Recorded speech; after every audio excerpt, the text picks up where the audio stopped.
ایک روز حضرت صلی اللہ علیہ وآلہ وسلم بیت اللہ میں نماز پڑھ رہے تھے کہ عتبہ بن ابی معیط آیا اور آتے ہی اپنی چادر اتار کر رسول اللہ صلی اللہ علیہ وآلہ وسلم کے گلے مبارک میں ڈال دی اور پیچ در پیچ دینے شروع کر دیے۔ آپ صلی اللہ علیہ وآلہ وسلم کا دم گھٹنے لگا۔ اتنے میں ابو بکر صدیق رضی اللہ تعالیٰ عنہ کو پتہ چلا، وہ تشریف لائے اور دھکے دے کر اس ملعون کو ہٹایا۔ کفار نے آپ کو طرح طرح کی تکلیفیں دیں، کبھی جسم اطہر پر نجاستیں ڈالیں، کبھی گلے میں پھندا ڈال کر کھینچا، گھر کے دروازے کے سامنے کانٹے بچھائے تاکہ صبح سویرے جب آپ صلی اللہ علیہ وسلم یا آپ کے بچے باہر نکلیں تو کوئی کانٹا پاؤں میں چبھ جائے۔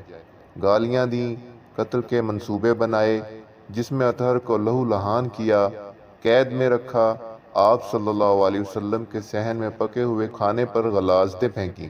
آپ صلی اللہ علیہ وسلم کی شان میں اس قدر گستاخیاں کیں کہ اللہ کی پناہ، کبھی پاگل کہہ کر پکارا اور کبھی جادوگر، نعوذ باللہ، کبھی مذمم کہا اور کبھی شاعر، اللہ کی پناہ۔ ابو لہب نے تو ایک مجلس میں یہاں تک کہہ دیا کہ محمد صلی اللہ علیہ وآلہ وسلم تیرے ہاتھ مبارک ٹوٹ جائیں، نعوذ باللہ۔ یہ عبارت حافظ عبد الشکور کی کتاب صحیح اسلامی واقعات سے ماخوذ ہے، صفحہ نمبر 9۔ قائرین سرور کائنات صلی اللہ علیہ وآلہ وسلم پر کس قدر سختیاں کی گئیں، صرف اور صرف دین کی بنیاد پر۔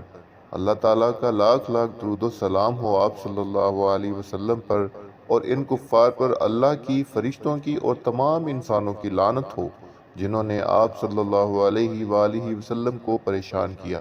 آمین یا رب العالمین۔